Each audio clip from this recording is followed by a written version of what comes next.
There was one face I would commonly see when I was a legal journalist covering major trials for the Chicago Tribune. His name was Dr. Robert J. Stein, the medical examiner of Cook County, Illinois, who would testify about the autopsies he would perform in homicide cases. In all, he conducted 20,000 autopsies, in each case determining the manner of death and the cause of death for the victim. Now, for Jesus of Nazareth, the manner of death is indisputable. He died from the effects of crucifixion, a humiliating, painful method of execution so brutal that they had to invent a new word to describe it: excruciating, which literally means out of the cross. Cicero called it a cruel and disgusting punishment, adding that the very mention of the cross should be far removed not only from a Roman citizen's body, but from his mind, his eyes, his ears. Crucifixion was brutally efficient. There is no record of anyone ever surviving a full Roman crucifixion. Now, Josephus, the first century Jewish historian who worked for the Romans, did write about one incident where someone survived a partial crucifixion. He said, "I saw many captives crucified and remembered 3 of them as my former acquaintance. I was very sorry at this in my mind and went with tears in my eyes to Titus and told him of them. So he immediately commanded them to be taken down and to have the greatest care taken of them in order to their recovery. Yet 2 of them died under the physician's hands, while the 3rd recovered." But what actually killed the unfortunate victims of crucifixion? In other words, what would Dr. Stein list as the cause of death on their death certificates? Well, we'll examine that in this session as we continue to look at the first of 4 E words that summarize the evidence for the resurrection. As you might recall, this E stands for execution.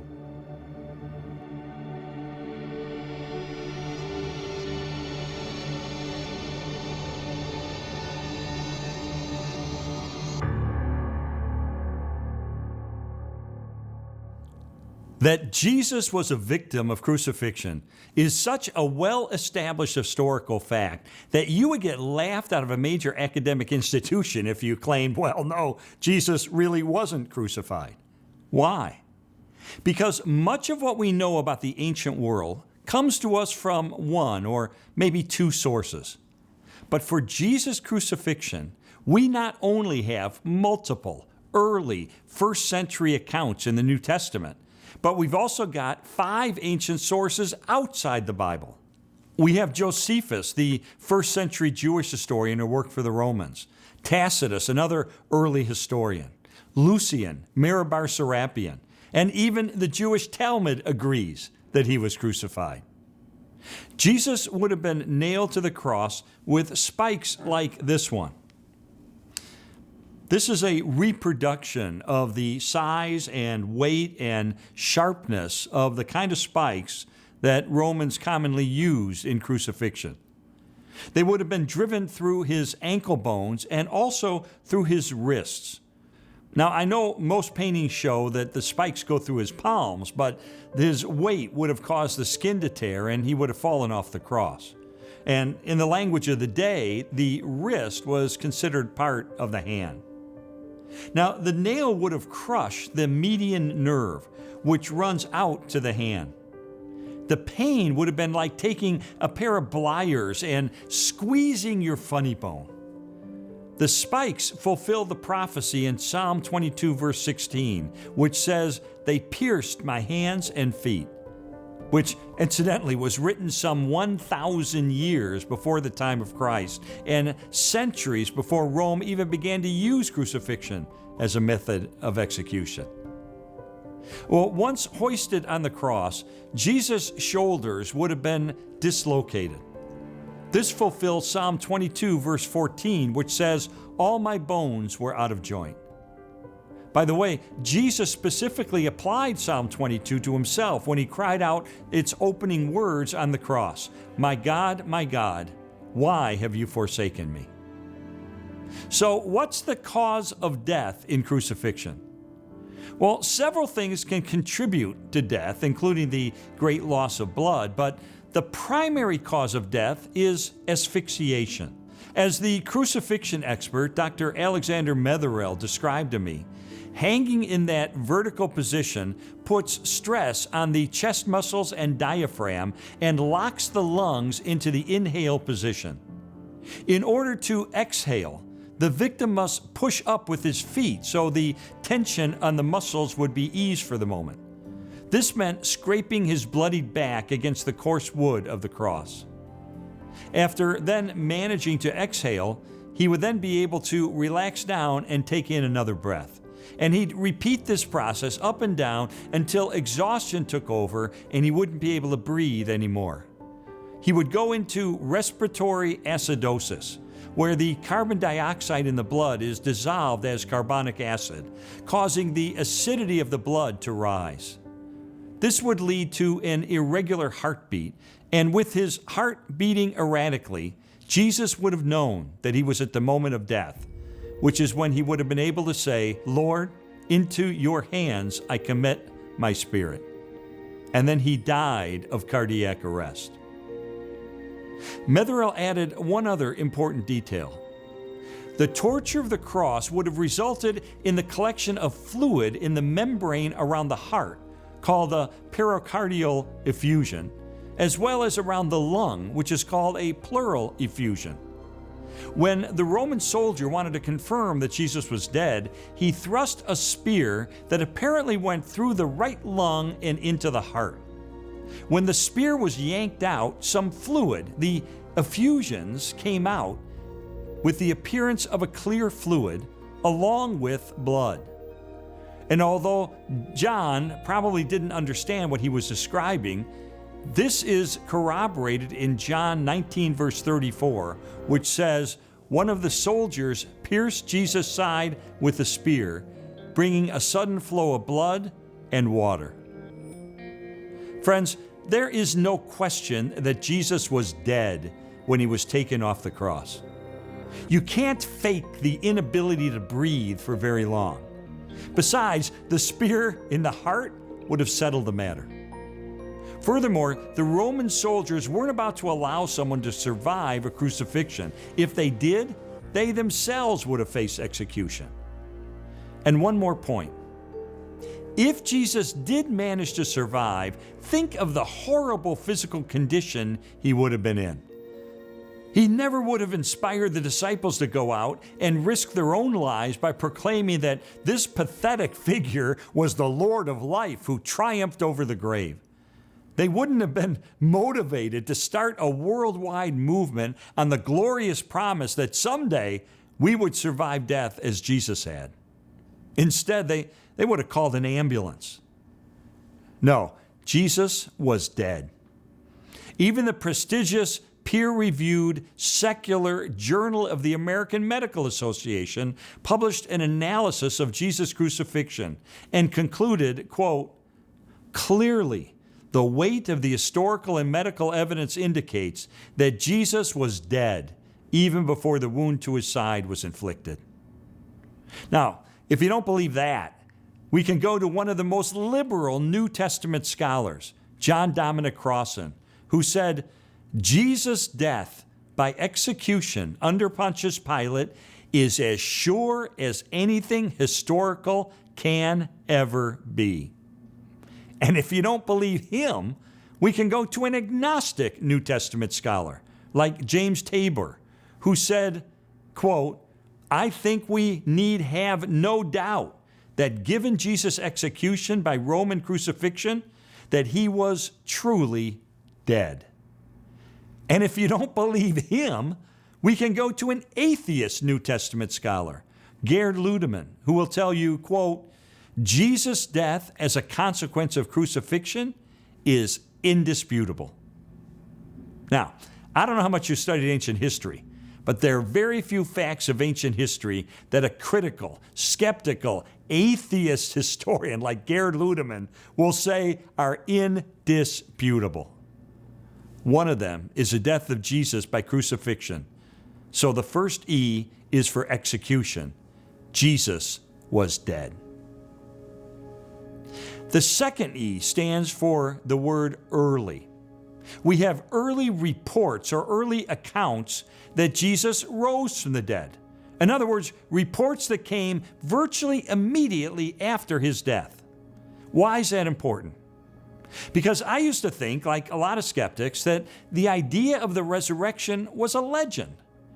And I knew it took time for legends to develop in the ancient world, so I figured 100, 150, 200 years after the life of Jesus, legends were spawned, mythologies were spun, stories were invented, including the claim that he rose from the dead. But what I learned decimated the idea that the resurrection is a legend. Follow me on this. I think this is fascinating. We have preserved for us a creed of the earliest church, a statement of conviction that the first Christians rallied around based on facts that they knew to be true. Now, this creed contains the essence of Christianity. It says Jesus died. Why? For our sins. He was buried. He rose on the third day. And it mentions then specific individuals and groups to whom he appeared. Now, what's important about this creed is how immediately it developed after Jesus' death. Too early to explain it away by saying it's a legend. My friend, Dr. Gary Habermas, a leading resurrection scholar, came up with the timeline of this creed. We start with a letter that the Apostle Paul wrote to the church in Corinth about 22 to 25 years after Jesus' death. We call it 1 Corinthians. And in 1 Corinthians chapter 15, starting at verse 3, we find this creed. Here's what Paul wrote. For what I received, I passed on to you as of first importance. So let's pause there. This is technical rabbinic language in which Paul is saying, in essence, I received this sacred material from reliable sources, and I don't want to change anything. I simply want to turn around and pass it on to you because it's so important. Now, notice too that he uses the past tense. He says, I gave the Corinthians this creed on an earlier visit. So what is the creed? Paul goes on. That Christ died for our sins according to the Scriptures, that he was buried, that he was raised on the third day according to the Scriptures, and that he appeared to Cephas, that's Peter, and then to the 12. After that, he appeared to more than 500 of the brothers and sisters at the same time, most of whom are still living, though some have fallen asleep. Then he appeared to James, then to all the apostles, and last of all, he appeared to me also as to one abnormally born. Now, notice how this mentions that there were at least 500 witnesses, most of whom are still living, though others have died. Now, in a sense, Paul is saying, hey, look, if you don't believe me, go ask these eyewitnesses. They're still around. They'll confirm the story. Now, you don't issue a challenge like that unless you're certain they're going to back you up. Now, here's the thing. If Paul wrote this letter 22 to 25 years after Jesus' death, and he had already given the creed earlier to the church in Corinth, this means we can date it to about 20 years after Jesus' death. Now, let's stop there.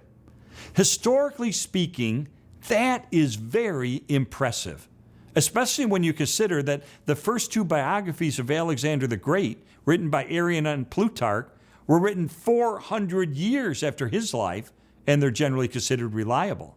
So within 20 years, that's very quick on the historical scale. But we can go back even earlier than that. How? Because we know that Paul used to be Saul of Tarsus, a hater and persecutor of Christians. About 1 to 3 years after the death of Jesus, Saul was on the road to Damascus when, bam, he has this encounter with the risen Christ and he becomes the Apostle Paul. Immediately, he goes into Damascus and he meets with some apostles. Now, many scholars believe that they're the ones who gave him this creed about the resurrection, which he then later writes in the letter to the church in Corinth. But other scholars say, well, Maybe he received this creed 3 years later when he went to Jerusalem and he met for 15 days with 2 eyewitnesses to the resurrection who are specifically mentioned in the creed, Peter and James.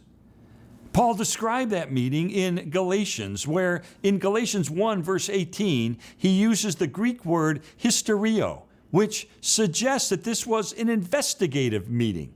They're checking each other out. What did you see? What did you experience?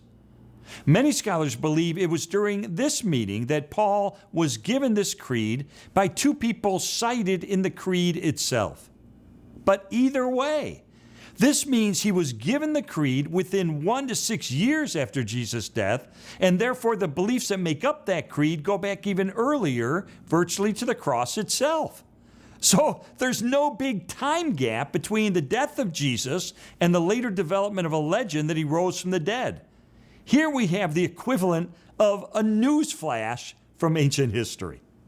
In fact, one of the most prominent scholars in this area, Dr. James D.G. Dunn, said this tradition, by which he means this creed, this tradition, we can be entirely confident, was formulated as tradition within months of Jesus' death. Within months. Now, this is especially important when we consider that one of the greatest classical historians who ever lived, A.N. Sherwin White of Oxford, studied the rate at which legend developed in the ancient world. And he said the passage of 2 generations of time is not even enough for legend to grow up and wipe out a solid core of historical truth. But we don't have any generations passing here. We've got a news flash that goes right back to the beginning. Friends, this is historical gold. Historians drool over stuff like this. And that's not the only early report we have about the resurrection.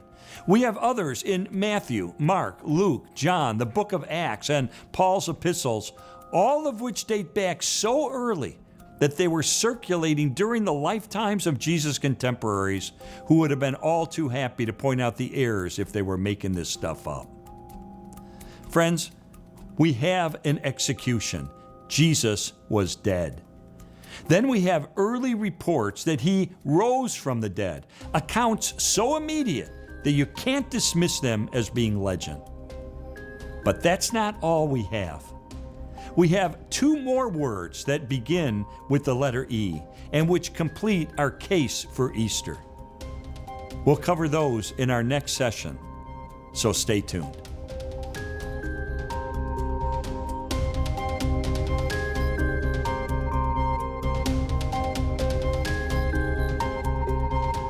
All through history, the evidence for the resurrection of Jesus has convinced skeptics that he is who he claimed to be, the unique Son of God.